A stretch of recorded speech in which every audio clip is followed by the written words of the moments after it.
Hello everyone. आज का topic है इम्यूनोग्लोबुलिन्स। सो इम्यूनोग्लोबुलिन्स को हम एंटीबॉडीज भी कहते हैं। और ये बी लिम्फोसाइट्स प्रोड्यूस करते हैं। सो बी लिम्फोसाइट्स जो होते हैं वो डब्ल्यूबीसीज का एक हिस्सा है। मतलब एक डब्ल्यूबीसीज है जो होता है बी लिम्फोसाइट्स। और ये बी लिम्फोसाइट्स जब एंटीजन के सामने आते हैं। सो एंटीजन क्या होता है कि फॉरेन प्रोटीन्स होते हैं जो हमारे बॉडी में इंटर करते हैं। सो जब फॉरेन प्रोटीन्स हमारे बॉडी के अंदर आते हैं तो बी लिम्फोसाइट्स एक्टिवेट हो जाते हैं और वो प्लाज्मा सेल्स में बदल जाते हैं। प्लाज्मा सेल्स, और ये प्लाज्मा सेल्स जो हैं एंटीबॉडीज प्रोड्यूस करते हैं। ये जब एंटीबॉडीज जो प्रोड्यूस करते हैं वो जाकर एंटीजन के साथ बाइंड करके एंटीजन को न्यूट्रलाइज कर देते हैं।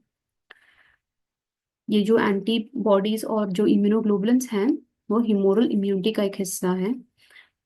अब हम जाते हैं इम्यूनोग्लोबुलिन्स के स्ट्रक्चर की ओर। सो एंटीबॉडी का जो स्ट्रक्चर है, एंटीबॉडी और इम्यूनोग्लोबुलिन दोनों एक ही चीज है। सो जो एंटीबॉडी का जो स्ट्रक्चर है वो वाई शेप्ड होता है। और इसमें दो चेन्स आते हैं मेनली। एक होता है हेवी चेन और दूसरा होता है लाइट चेन। ओके, सो जो हेवी चेन और जो लाइट चेन होते हैं वो दो होते हैं। सो हाँ, अगर हम एंटीबॉडी की स्ट्रक्चर की ओर देखें तो यहाँ पर आपको दो हेवी चेन, दो बड़े हेवी चेन दिखाई देंगे और दो लाइट चेन दिखाई देंगे। और इन दोनों के बीच में एक बॉन्ड होता है जो है डाइसल्फाइड बॉन्ड, राइट। सो ये आपस में जुड़े हुए होते हैं by means of disulphide bond. Okay, अच्छा। सो अगर हम ये जो एंटीबॉडी है ना, उसका जो एक हेवी चेन और एक लाइट चेन मिलकर बनाते हैं एंटीजन बाइंडिंग साइट, जिसे हम एंटीजन बाइंडिंग फ्रैगमेंट भी कहते हैं। ठीक है। जो अ, जो एंटीजन बाइंडिंग फ्रैगमेंट होता है वो वेरिएबल रीजन होता है। वेरिएबल मतलब हर एंटीबॉडी में अलग होता है वेरिएबल रीजन। जो बाकी का हिस्सा है ना एंटीबॉडी का, ये वाला, ये कांस्टेंट रीजन होता है जो हर एंटीबॉडी में एक ही जैसा होता है। ठीक है। तो ये जो फैब रीजन है, एंटीजन बाइंडिंग साइट, यहाँ पर आकर आपका एंटीजन बाइंड करता है एंटीबॉडी में। ओके। जो एफसी पोर्शन है ना, ये जो दो हेवी चेन मिलकर बनाते हैं हिप्सी पोर्शन, ये जाकर बाइंड करते हैं हमारे बॉडी सेल्स के साथ। जैसे कि हुआ एग्जाम्पल के लिए मास सेल्स। सो मास सेल्स में ये जो एफसी पोर्शन है वो जाकर बाइंड करेगा, और ये जो फैब रीजन होगा ना वो किसके साथ बाइंड करेगा? एंटी बॉडी के साथ। ठीक है। अच्छा, तो अगर आपसे पूछ सकते हैं कि जो एंटीजन बाइंडिंग फ्रैगमेंट है ना वो किस दो चेन से बना हुआ है, सो उसका आंसर होगा एक हेवी चेन और एक लाइट चेन। ये दोनों मिलकर बनाते हैं एंटीजन बाइंडिंग फ्रैगमेंट। हमारे बॉडी में 5 डिफरेंट टाइप्स के इम्यूनोग्लोबुलिन्स होते हैं। उसमें से उसमें आता है आईजीजी, आईजीए, आईजीएम, आईजीई और आईजीडी। कैसे याद रखें? Game D. Okay, game D से हो गया आपका आईजीजी, आईजीए, आईजीएम, आईजीई और आईजीडी, राइट। तो हम पहले देखेंगे आईजीजी, राइट। ये जो आईजीजी होता है वो बहुत अबंडेंट होता है हमारे बॉडी में। कहाँ होता है? ब्लड सेरम में।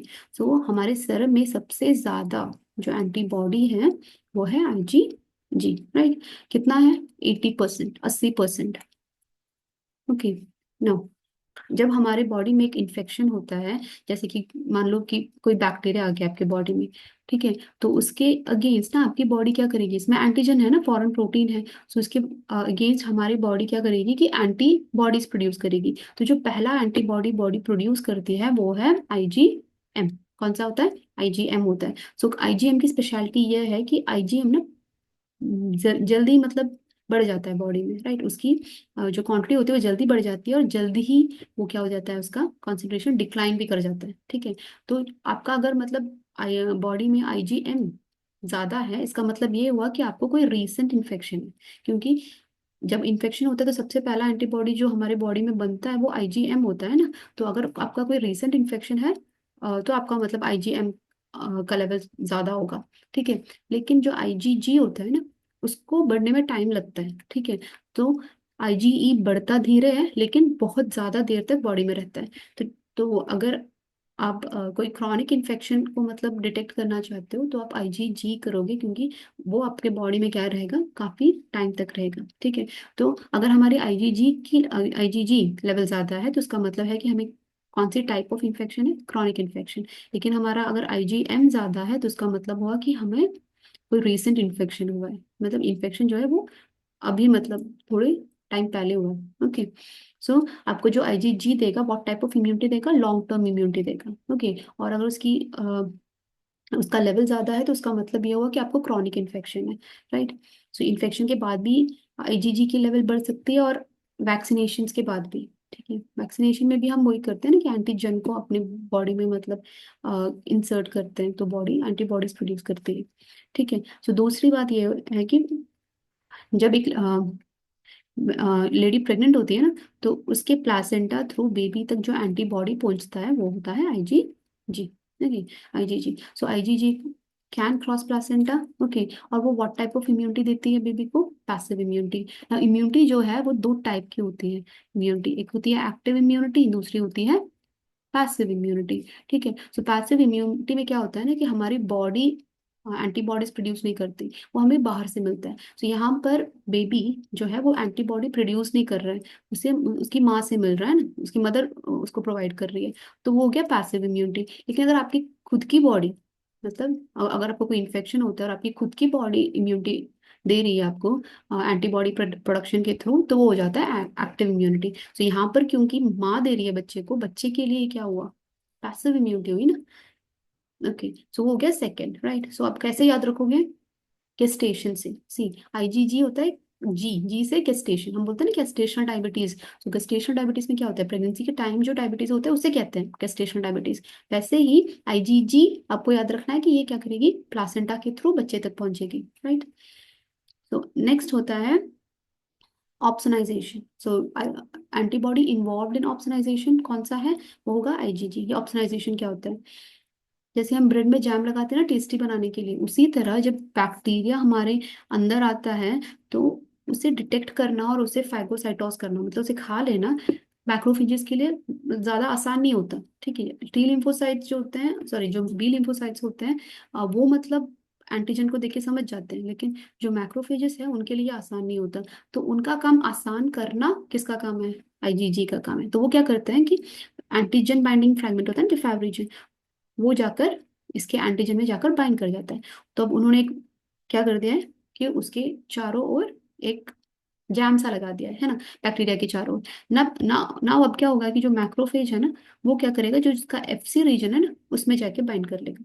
तो जो मैक्रोफेज, अभी मैक्रोफेज आसानी से बैक्टीरिया को क्या कर सकता है, फैगोसाइटोस कर सकता है। ठीक है, तो आईजीजी क्या करता है, इसको ऑप्सनाइज कर देता है, किसको, बैक्टीरिया को। किसका काम आसान कर देता है, फैगोसाइटोस, फैगोसाइट्स का। जैसे यहाँ पे एग्जाम्पल हुआ मैक्रोफेज। ठीक है, अब चौथा पॉइंट है कि आईजीजी कॉम्प्लीमेंट को एक्टिवेट कर सकता है। ठीक है, अब ये क्या होता है कॉम्प्लीमेंट, हमारे बॉडी में ना, ब्लड में काफी तरह के प्रोटीन्स होते हैं, राइट। ये प्रोटीन सिंथेसाइज कौन करता है, लिवर करता है। सो लिवर काफी तरह के प्रोटीन, जैसे कि एल्बुमिन हो गया, आपका ग्लोबुलिन हो गया, है ना, प्रोटीन फैक्टर्स हो गया, ये सब क्या होते हैं, ये सब अलग अलग तरीके के हाँ प्रोटीन से होते हैं ना। तो उसी तरह का एक प्रोटीन होता है कॉम्प्लीमेंट। ओके, कॉम्प्लीमेंट्स काफी तरह के होते हैं, हम डिटेल्स में नहीं जा रहे हैं, हमें बस समझना है। ठीक है, तो यहाँ पे होते हैं कॉम्प्लीमेंट्स, ये सब इनएक्टिव फॉर्म में होते हैं। कैसे होते हैं, इनएक्टिव फॉर्म में। ठीक है, सो जब जब बैक्टीरिया आता है ना, तो ये क्या करते हैं, जन या एंटीजन और एंटीबॉडी रिएक्शन बन जाता है, राइट। आईजीजी क्या करते हैं, इसके साथ जाकर बाइंड करके एंटीजन एंटीबॉडी कॉम्प्लेक्स फॉर्म कर देते हैं। तो ये जब होता है ना, तो ये क्या करते हैं कि जो इनएक्टिव होते हैं ना कॉम्प्लीमेंट्स को, उसे एक्टिव कर देते हैं। ठीक है, सो आईजीजी का एक पोटेंशियल है, मतलब उसकी कैपेसिटी है कि वो क्या कर सकता है, कॉम्प्लीमेंट सिस्टम को एक्टिवेट कर सकता है।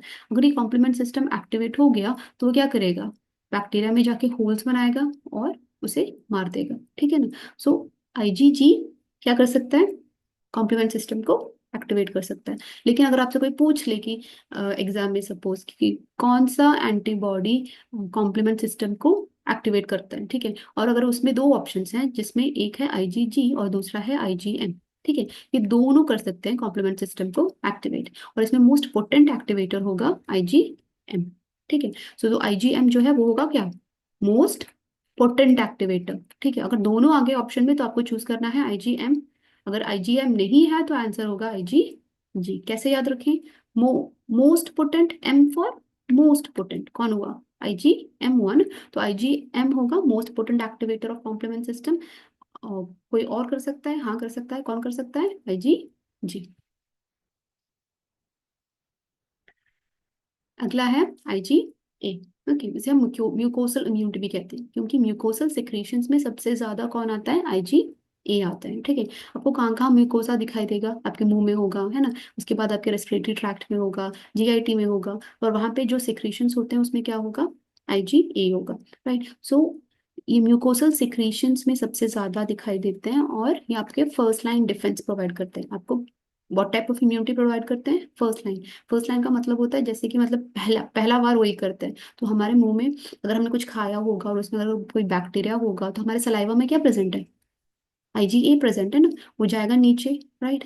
हमारे इंटेस्टाइनल सिक्रीशंस में क्या प्रेजेंट है? आईजीए प्रेजेंट है। तो बिफोर वो मतलब ब्लड में पहुंच सके उससे पहले ही उसे कौन मतलब फाइट करेगा? उससे पहले कौन फाइट करेगा? आईजीए करेगा ना। तो वही होगा, वही करेगा क्या? First line defence provide. ठीक है।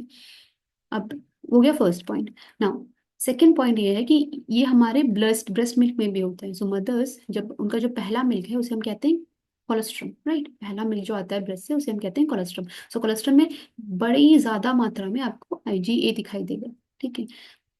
सो अभी बच्चा मतलब जब पेट में था तो उसे सबसे ज्यादा एंटीबॉडीज कौन से मिल रहे थे? आईजीजी मिल रहा था ना, प्लासेंटा के थ्रू। अब जब बच्चा बाहर आएगा तो उसे मदर के ब्रेस्ट मिल्क थ्रू क्या मिलेगा? आईजी ए मिलेगा। ओके। और सबसे ज्यादा वो किसमें होता है? पहले मिल्क में, जिसे हम कोलेस्ट्रम कहते हैं। ठीक है। नाउ हमारे अडल्ट में ना अ, हो सकता है कि हमें क्या हो, इम्यूनो डेफिशिएंसी हो जाए ना, तो इम्यूनोग्लोबुलिन्स की जो संख्या होगी वो कम होती जाएगी, है ना, ऐसे कंडीशन में। तो कभी कभार क्या होता है ना कि आईजीएम आईजीजी सब कम हो जाते हैं, लेकिन ऐसा एक कंडीशन है जिसमें सिर्फ आईजीए डिफिशिएंसी दिखाई देता है, जिसे हम सेलेक्टिव आईजीए डिफिशिएंसी भी कहते हैं। ओके। और ऐसा सिर्फ आईजीए के साथ होता है। मतलब इम्यूनो डिफिशिएंसी में सारे के सारे इम्यूनोग्लोबुलिन्स कम हो जाते हैं, लेकिन कभी ऐसा नहीं होता कि आईजीएम ही कम हो गया होगा, कम हो गया हो, या फिर आईजीजी कम हो गया हो। अ, ऐसा सिर्फ किसके साथ होता है? आईजीए के साथ। मतलब सिलेक्टिवली बस वही कम होता है। और अदर कंडीशंस में सबके सब एक ही साथ हो जाते हैं, ऐसा होता है, लेकिन आईजीए के साथ वो अलग से मतलब कम हो जाता है। ठीक है। तो जब हमने आईजीजी का स्ट्रक्चर देखा तो वो सिर्फ एक ही यूनिट था ना। राइट। अगर आप आईजी ए का स्ट्रक्चर देखो, इसमें कितने यूनिट्स आ रहे हैं? दो आ रहे हैं ना। और ये दो यूनिट्स तो ये कैसे मतलब बॉडी में दिखाई देता है? डाइमर के रूप में दो होते हैं, दो यूनिट्स होते हैं। और उनमें जो बॉन्ड होता है ना, और जो उनका जो अटैचमेंट होता है वो किसके थ्रू होता है? जॉइंट चेन के थ्रू से, जिसे हम जॉइंट चेन कहते हैं। इसका दूसरा नाम है जे चेन भी कहते हैं, शॉर्ट में जे चेन भी कहते हैं। ओके। सो आपको क्या याद रखना है? म्यूकोसल सिक्रेशंस में ए होता है, आईजी ए होता है, वो माँ के दूध में भी होता है, पहला दूध। राइट। कोलेस्ट्रॉल। और हम सेलेक्टिव आईजीए डिफिशिएंसी जो है वो ह्यूमंस में कॉमन है। और अगर आईजीए डिफिशिएंसी हुई तो आप मतलब आईजीए कहाँ मतलब नहीं दिखाई देगा? आपके सलाइवा में नहीं दिखाई देगा, आपके जीआईटी में नहीं दिखाई देगा, जिसके कारण गैस्ट्रो इंटेस्टाइनल इन्फेक्शन हो सकते हैं ना, क्योंकि वहां पे तो कोई प्रोटेक्शन देने वाला नहीं है। सिमिलरली आप और कहाँ हो सकता है? रेस्पिरेटरी ट्रैक में हो सकता है, जिसके कारण आप मतलब पेशेंट्स को रेस्पिरेटरी इन्फेक्शन भी हो सकता है। नेक्स्ट है आईजीएम, जिसे हम फर्स्ट रेस्पॉन्डर भी कहते हैं। कितना है मतलब हमारे सीरम में? 5 to 10%, बहुत बड़ा है। देखो कितने यूनिट्स हैं उसमें? 5। राइट। सो पेंटामर है ये। सो इसे भी कौन प्रोड्यूस करता है? प्लाज्मा सेल से प्रोड्यूस करते हैं। 5 यूनिट्स होते हैं जब ये प्रोड्यूस करते हैं, तो 5 यूनिट एक ही साथ होते हैं। वो भी मतलब कैसे ज्वाइन हुए होते हैं? जे चेन के थ्रू। राइट। जे चेन और डाइसल्फाइड बॉन्ड के थ्रू। ओके। सो पेंटामर होता है तो ये बड़ा है ना, it is big in size. Right. So it cannot cross placenta. वो क्या नहीं कर पाएगा? प्लासेंटा को क्रॉस नहीं कर पाएगा, क्योंकि क्या है? बड़ा है ना, बिग इन साइज है। ठीक है। तो हमने जब आईजीजी की बात की तो हमने कहा था कि यह क्रॉनिक इन्फेक्शंस को दर्शाते हैं। मतलब इनका लेवल कब आता है बड़ा ज्यादा? जब किसी को इन्फेक्शन काफी टाइम से है। राइट। और अगर किसी को अक्यूट इन्फेक्शन है या रीसेंट इन्फेक्शन हुआ है, रीसेंट मीन्स अभी अभी हुआ है, तो उनका कौन सा लेवल बड़ा मतलब बड़ा रहेगा? आईजीएम का ना। आईजीएम का लेवल बड़ा रहेगा। तो अगर आप ब्लड चेक करते हो और उसमें आईजीएम का लेवल ज्यादा है, इसका मतलब क्या हुआ? यही हुआ ना कि पेशेंट को कोई रीसेंट इन्फेक्शन हुई थी। राइट। या फिर उनका कोई एंटीजन से एक्सपोजर हुआ था। Right. So it is the first antibody produce during an infection. जब एक इन्फेक्शन होता है तो पहला एंटीबॉडी जो हमारे बॉडी में जो राइज करता है वो है आईजी एम, राइट, आईजीएम। और यह early stages of primary response भी करता है, ठीक है। सो अभी प्राइमरी रिस्पॉन्स और सेकेंडरी रिस्पॉन्स क्या होता है? प्राइमरी रिस्पॉन्स जब एक इन्फेक्शन होता है ना पहली बार एक बैक्टीरिया का, जैसे कि अभी मान लो कि ये ए पर्सन है, इसके बॉडी में कोई वायरस पहली बार आया, ओके, तो उसके लिए वो पहला एक्सपोजर हुआ ना, तो बॉडी क्या करेगी, हर रूप में उसका मतलब सामना करेगी, है ना। तो उसे हम कहते हैं प्राइमरी रिस्पॉन्स। सो उस टाइम पर कौन सा एंटीबॉडी मतलब लेवल बढ़ता है, आईजीएम का, ओके। तो मान लो यही वायरस, ये सब ठीक हो गया अभी, मतलब पेशेंट जो ए था वो ठीक हो गया, और दोबारा वही इन्फेक्शन होता है उसको, राइट, वही इन्फेक्शन होता है उसी वायरस से।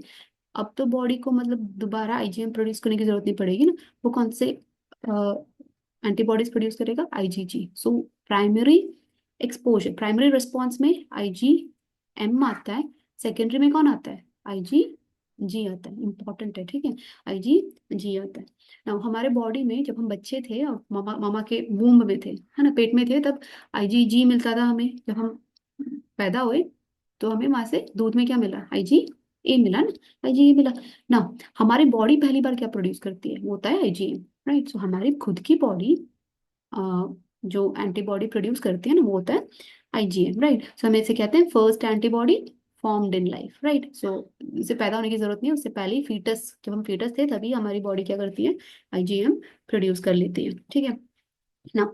एबीओ ब्लड टाइप में जो एंटीबॉडी दिखता है वो भी आईजीएम टाइप ही होता है, ठीक है। सो हम एग्जाम लेकर समझते हैं, एग्जाम्पल लेकर समझते हैं। फॉर एग्जाम्पल, किसी की ब्लड ग्रुप है सपोज बी पॉजिटिव, ठीक है। अब वो बी पॉजिटिव क्यों है, क्योंकि उनकी आरबीसी में क्या है, बी एंटीजन है ना, बी एंटीजन है, ठीक है। सो अभी हो गया बी एंटीजन, अब उनके सेरम में कौन सी एंटीबॉडी होगी, एंटी ए एंटीबॉडी, ठीक है। मतलब जो एंटीजन ए है उसके अगेंस्ट एंटीबॉडी होगी, क्योंकि अब इस पेशेंट में इस पेशेंट के आरबीसी में क्या नहीं है, एंटीजन ए तो नहीं है, तो आराम से सेरम में क्या होगा, एंटीजन के अगेंस्ट जो होगा जो एंटीबॉडी, मतलब एंटीजन ए के अगेंस्ट एंटीबॉडी रहेगी, ठीक है। तो ये जो एंटीबॉडी है वो कौन से टाइप की है, आईजीएम टाइप है, ठीक है। सो एबीओ ब्लड टाइप, ओके। ये प्लासेंटा क्रॉस नहीं कर सकते बिकॉज उनका साइज बड़ा है ना, आईजीएम का साइज बड़ा है, ठीक है। पेंटामर है, macro molecule, m for macro molecule.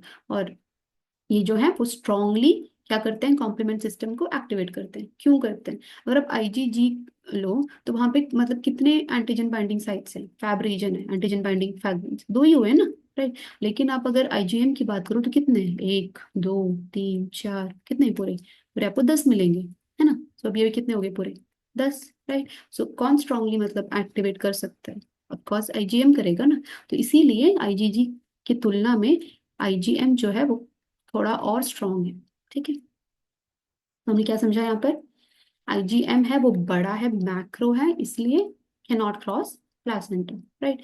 First responder है, अगर आपको कोई इन्फेक्शन होती है तो आपकी बॉडी सबसे पहले आईजीएम को प्रोड्यूस करेगी, right. So first antibody produce during an infection, specially primary response. अगर आपकी आईजीएम लेवल ज्यादा है तो इसका मतलब है कि आपको रिसेंटली कोई इन्फेक्शन हुआ था, राइट। और हमारी बॉडी जो पहली एंटीबॉडी को प्रोड्यूस करती है वो होता है, ठीक है, आईजीएम, राइट। उसके अलावा it is the most potent activator of complement system, right. और एबीओ ब्लड टाइप में आपको कौन सा एंटीबॉडी दिखाई देगा, अगेन आईजीएम, राइट। अच्छा, और इसे मतलब कौन प्रोड्यूस करता है, प्लाज्मा सेल्स ही प्रोड्यूस करते हैं, किस रूप में करते हैं, पेंटामर के रूप में, ठीक है। लेकिन अगर आपको बी सेल के सरफेस में लिम्फोसाइट्स होते हैं ना, बी लिम्फोसाइट्स, उनके सरफेस में अगर आपको आईजीएम दिखाई दे तो वो पेंटामर नहीं रहेगा, वो मोनोमर के टाइप में होगा। सो इनका सिर्फ एक यूनिट जो होगा वो बी सेल्स के सरफेस में आपको इस तरह दिखाई देगा, ठीक है। नेक्स्ट है आईजीई। आईजीई का एक और नाम है वो है रिएजन, ओके, रिएजन। और आपको सिर्फ तीन चीजें याद रखनी है। आईजीई का लेवल बढ़ता है जब आपको कोई एलर्जी होती है, ठीक है, और आपके पेट में और कहीं अगर कोई पैरासाइटिक इन्फेक्शन हो, जैसे कि हेलमिंथियासिस हो गया, राइट। सो इनके और टाइप 1 हाइपर सेंसिटिविटी में, ओके, इन इन तीन केसेस में आईजीई के लेवल, आईजीजी का लेवल क्या होता है, बढ़ जाता है, ठीक है। तो पहला है एलर्जिक रिएक्शंस। ओके, सो एलर्जिक रिएक्शंस का एग्जांपल हो गया ड्रग एलर्जी, जैसे लोगों को होता है ना पेनिसिलिन एलर्जी, या पीनट एलर्जी, मूंगफली से एलर्जी हो जाती है किसी किसी को। तो सपोज कि पहली बार किसी ने मूंगफली खाई, ठीक है, तो उसके लिए, और वो उसको उससे एलर्जी थी, तो पहली बार तो हमें कोई मतलब कुछ रिएक्शन दिखाई नहीं देगा। पर क्या होता है ना कि जब पीनट, उसके लिए क्या है, अलर्जन है, राइट, अलर्जन है, तो उसकी बॉडी क्या करेगी कि एंटीजन हुआ ना, फॉरेन है, बॉडी एक्सेप्ट नहीं कर रही है, तो बॉडी क्या करेगी, इस एलर्जन या फॉरेन प्रोटीन के अगेंस्ट, या एंटीजन के रूप में एक्ट कर रहा है ना, तो इसके अगेंस्ट बॉडी क्या करेगी, एंटीबॉडी प्रोड्यूस करेगी ना। कौन सी एंटीबॉडी प्रोड्यूस करेगी, आईजीई, राइट। तो ये ऐसे नहीं बैठेंगे आईजीई, ये क्या करेंगे कि इसका ये जो एफसी पोर्शन है ना, वो जाकर मास्ट सेल्स या बेसोफिल्स के साथ जाकर बाइंड कर जाएगा, ठीक है। अब ये क्या, इसे क्या हम कहते हैं, सेंसिटाइजेशन। Okay, sensitization. नाउ इस टाइम हमें कोई सिम्टम्स नहीं दिखाई देगा, लेकिन जब दूसरी बार एक्सपोजर हुआ, तो उसी आदमी ने सपोज पीनट फिर से खा ली, क्या होगा, एंटीजन फिर आएगा, राइट। इस बार वो क्या करेगा, फैब रीजन में जाकर बाइंड कर जाएगा। ओके, जब ऐसा होगा तो मास्ट सेल में जो भी स्टोर्ड ग्रैन्यूल्स है ना, उसमें क्या होता है कि हिस्टामिन स्टोर होते हैं मास्ट सेल्स में और बेसोफिल्स में, वो सब रिलीज हो जाता है। और हिस्टामिन मेनली दो चीजें करता है, ठीक है, एक होता है वैसोडाइलेशन, ब्लड वेसल्स को डायलेट करता है, वैसोडाइलेट। सो ब्लड वेसल अगर डायलेट हो गया तो बीपी क्या कराएगा, बीपी लो हो जाएगा ना। और दूसरा होता है ब्रोंको कंस्ट्रिक्शन, अभी जो ट्रकियो ब्रोंकियल ट्री है ना, वो क्या कर देती है, कंस्ट्रिक्ट कर जाती है। अगर कंस्ट्रिक्ट हो गई तो सांस लेने में डिफिकल्टी हो जाएगी, तो सेकंड हो जाता है ब्रोंको कंस्ट्रिक्शन। ओके, उसके अलावा हिस्टामिन क्या करते हैं, इचिंग कॉज करते हैं, एडिमा कॉज करते हैं, है ना। तो वो हम नॉर्मली एलर्जिक रिएक्शंस में देखते हैं ना, इसीलिए मतलब जब एलर्जिक रिएक्शंस होते हैं हम क्या देते हैं, एंटी हिस्टामिन ही देते हैं ना, ठीक है। तो ये हो गया आपका क्या, एलर्जिक रिएक्शंस, राइट। सो ये क्या करते हैं, जाकर मास्ट सेल्स और बेसोफिल्स के साथ जाकर बाइंड करके क्या रिलीज करते हैं, मेनली हिस्टामिन रिलीज करते हैं। ओके, हिस्टामिन रिलीज करते हैं। ऐसा आप कहाँ देखते हो, टाइप 1 हाइपर सेंसिटिविटी में ही देखते हो, ठीक है, उसी का एग्जांपल है एलर्जिक रिएक्शंस। तो टाइप 1 हाइपर सेंसिटिविटी का दूसरा नाम है इमीडिएट हाइपर सेंसिटिविटी, इमीडिएट जल्दी हो जाता है, ठीक है, इमीडिएट हाइपर सेंसिटिविटी रिएक्शन। उसमें कौन सी एंटीबॉडी एलिवेट कर जाती है, आईजीई, ओके, उसकी उसका लेवल हाई होता है। और ऐसा होने पर हम कौन सा ड्रग देते हैं वो भी पूछते हैं, ऐसा होने पर कौन सा ड्रग देते हैं, एड्रेनालिन देते हैं। कौन सा देते हैं, एड्रेनालिन। ना, एड्रेनालिन क्यों देते हैं, क्योंकि एड्रेनालिन का जो एक्शन है वो हिस्टामिन के ऑपोजिट है। ऑपोजिट है कैसे, हिस्टामिन क्या करता है, वैसोडाइलेट करता है ना, एड्रेनालिन क्या करता है, वैसो कंस्ट्रिक्शन कॉज करता है, तो बीपी क्या होगा, बढ़ जाएगा, ठीक है। दूसरा, हिस्टामिन क्या करता है, ब्रोंको कंस्ट्रिक्शन कॉज करता है, सो एड्रेनालिन क्या करेगा, ब्रोंको डायलेशन कॉज करेगा। तो कभी कभार क्या होता है ना कि टाइप 1 हाइपर सेंसिटिविटी में या फिर सीवियर एलर्जिक रिएक्शंस में, जैसे कि आप पेनिसिलिन एलर्जी के साथ देखते हो, उसमें कभी कभार पेशेंट काफी फेटल स्टेज में पहुंच जाता है ना, कि वो ज्यादातर ब्रोंको कंस्ट्रिक्शन के कारण ही होता है। सो आईवी एड्रेनालिन जो है उसे हम क्या कहते हैं कि it is a life saving drug, right. जो एड्रेनालिन है it is what, a life saving drug. उसे हम फिजियोलॉजिकल एंटागोनिस्ट ऑफ हिस्टामिन भी कहते हैं, physiological antagonist. Okay, physiological antagonist of histamine. Okay, क्यों कहते हैं, क्योंकि एड्रेनालिन का जो एक्शन है वो हिस्टामिन के ऑपोजिट है, ठीक है। तो ये हो गया आपका allergic reactions and type 1 hyper sensitivity. दूसरा केस, जब हमारे बॉडी में पैरासाइटिक इन्फेक्शन होता है उस टाइम भी आईजीई का लेवल बढ़ जाता है। वैसे तो हमारे बॉडी में बहुत कम मात्रा में आईजी होते हैं, सबसे ज्यादा कौन सा होता है, आईजीजी, सबसे कम कौन सा है, आईजीई। ओके, आईजीई, ठीक है। सो जो हमने कहा भी टाइप 1 हाइपर सेंसिटिविटी ना, तो ये हाइपर सेंसिटिविटी रिएक्शंस जो होते हैं ना वो चार चार टाइप के होते हैं। सो 1 2 3 और 4। ओके, ये भी पूछते हैं एग्जाम में। सो टाइप 1 में कौन सा आया, आईजीई ना, राइट। जब टाइप 1 2 3 है ना, ये तीनों एंटीबॉडी मीडिएटेड होते हैं, मतलब इनमें डिफरेंट डिफरेंट एंटीबॉडीज ही आते हैं। सो आईजीई टाइप 1 में हो गया। टाइप 2 और टाइप 3 में आईजीजी और आईजीएम आते हैं, आईजीजी और आईजीएम। जो टाइप 4 है वो एंटीबॉडी मीडिएटेड नहीं है, वो कौन सा है, सेल मीडिएटेड है। ओके, सेल मीडिएटेड होता है। तो कौन सा सेल मीडिएटेड हुआ, टी सेल मीडिएटेड, कौन सा, T cell mediated hypersensitivity, ठीक है। ओके, तो लास्ट वन है हमारा आईजीडी। ओके, सो ये काफी कम मात्रा में होता है बॉडी में, राइट, ओनली 2% आपको दिखाई देगा सेरम में। इसका मतलब ज्यादा इंपॉर्टेंस नहीं है। तो ये कहाँ प्रेजेंट होता है, बी सेल के सरफेस में, लाइक हमने उसके साथ भी देखा था ना, आईजीएम के साथ भी, कि मोनोमर के रूप में वो बी सेल के ऊपर दिखाई देते हैं। उसी तरह आईजीडी भी दिखाई देते हैं एज अ रिसेप्टर। ठीक है, रिसेप्टर ना, उनका मेन काम क्या है, बी सेल के ऊपर है, तो उन्हीं उन्हीं पर इफेक्ट करेंगे ना। तो वो कर कितने क्या है, बी सेल का एक्टिवेशन। ठीक है, B cell activation, they involve in B cell activation. Revise कर लें। तो आईजीजी सबसे ज्यादा सेरम में दिखाई देते हैं, कितना, 80% राइट। आपको कौन कौन सी टाइप ऑफ इम्यूनिटी प्रोवाइड करते हैं, शॉर्ट टर्म या long term, long term right. So अगर आपकी आईजीई का लेवल ज्यादा है, उसका मतलब क्या हुआ, आपको क्रॉनिक इन्फेक्शन है या फिर आपने वैक्सीनेशन ली है ना, right. So IgG related to gestation, right, can cross placenta, reach the new born, right. So mother कौन सी इम्यूनोग्लोबुलिन प्रोवाइड करती है बच्चे को when she is pregnant, it is IgG, it can cross placenta. Good.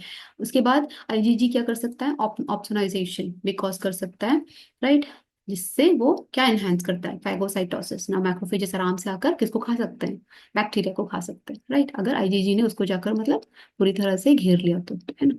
ठीक है। तो और ये हमारे कॉम्प्लीमेंट सिस्टम को भी एक्टिवेट कर सकते हैं।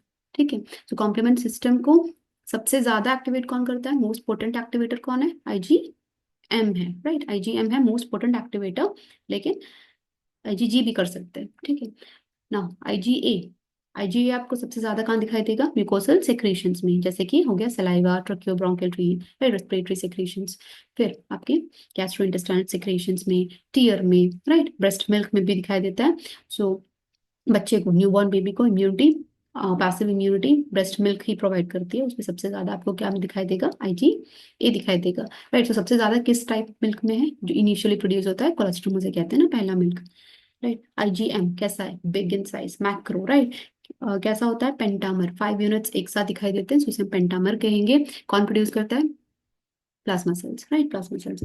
बी सेल्स के ऊपर किस तरह होते हैं, मोनोमर्स के रूप में, मैक्रो है, ये वो प्लासेंटा क्रॉस नहीं कर सकते, बड़े, right. Most potent activator of complement system, yes. उसके बाद एक अगर कोई इन्फेक्शन हुआ तो सबसे पहले बॉडी कौन सा इम्यूनोग्लोबुलिन प्रोड्यूस करेगी, आईजीएम, राइट। सो रीसेंट इन्फेक्शन वही दर्शाते हैं, रीसेंट इन्फेक्शन हुआ है किसी को तो आईजीएम का लेवल बढ़ेगा। एबीओ ब्लड ग्रुपिंग में भी आपको कौन सा टाइप ऑफ एंटीबॉडी दिखाई देगी, आईजीएम। आप जीवन में पहली बार कौन सी एंटीबॉडी प्रोड्यूस करते हो खुद, वो भी होगा आईजीएम, राइट। आईजीई तीन चीजें हैं, एलर्जिक रिएक्शंस, उसके बाद पैरासाइटिक इन्फेक्शंस में बढ़ेगा, और टाइप 1 हाइपर सेंसिटिविटी में। ठीक है।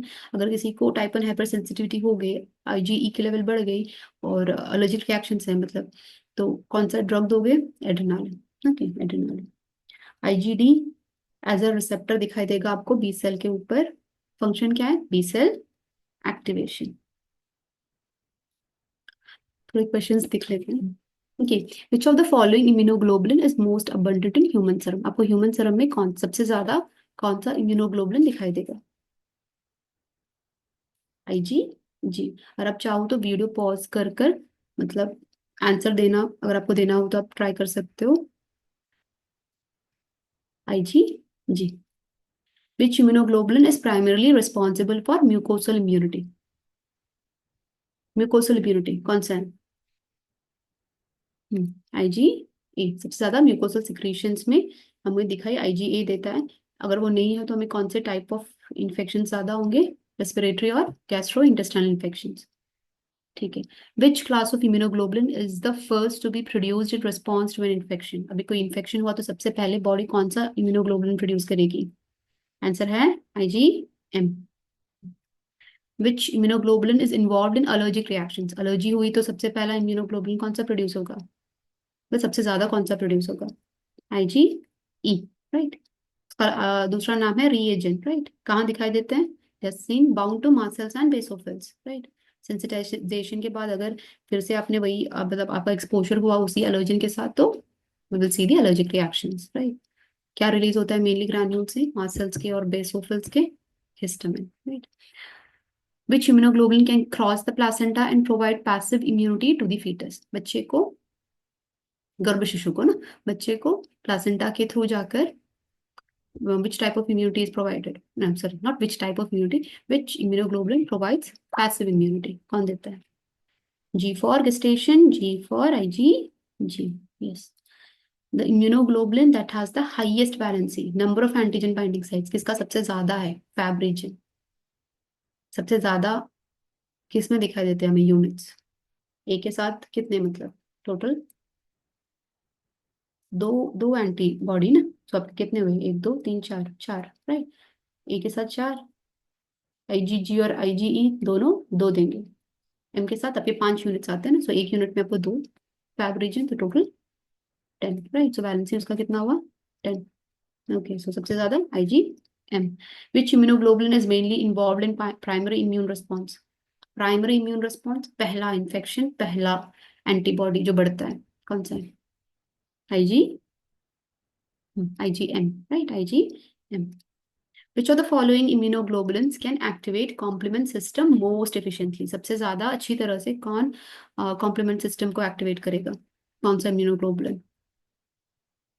IgM, most potent, no? IgM, right?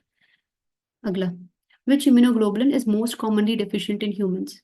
Humans में एक अकेला कौन सा मतलब immunoglobulin deficient हो सकता है? बाकी सब तो एक साथ होते हैं। ये होगा IgA, right? Selective IgA deficiency can be seen. अगला, which of the following immunoglobulins bind to mast cells and basophils leading to histamine release? कौन जाके बाइंड करता है मास्ट सेल्स और बेसोफिल्स के साथ? IgE. The immunoglobulin involved in parasitic infection is? parasitic infection में कौन सा immunoglobulin involved है? IgE, right. So which immunoglobulin is increased in chronic infection? Acute infections में हमने कहा, सॉरी, और recent infections में हमने कहा IgM में, so chronic infections में कौन सा होगा? IgG, yes. Okay. Which of the following is not a characteristic of IgG? Sorry, IgE. IgE का characteristic कौन सा नहीं है? ठीक है। First one, it binds to mast cells and basophils. It plays a major role in parasitic infections. It is the most abundant immunoglobulin in serum. It mediates immediate hypersensitivity reaction. क्या IgE जाकर mast cells और basophils के साथ जाकर bind करता है? हाँ करता है, so it is true ना, right. It plays a major role in parasitic infections, दो ही तो है IgE के, एक एलर्जी हुआ, दूसरा इन्फेक्शन, पैरासाइटिक इन्फेक्शन, तो ये भी सही है। It is the most abundant immunoglobulin in serum, सबसे ज्यादा IgE दिखाई देता है। It immediates immediate hypersensitivity reaction, immediate hypersensitivity मतलब टाइप 1 हाइपर सेंसिटिविटी रिएक्शन को मीडिएट IgE करता है, ये भी ट्रू है। और most abundant immunoglobulin serum IgE नहीं है, कौन सा है?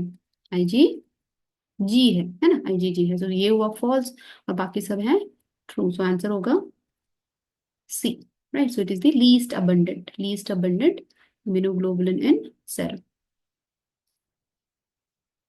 सो ये था हमारा वीडियो, अगर आपको पसंद आया हो तो हमें जरूर कांटेक्ट करें, we will provide you the coaching, right. Thank you.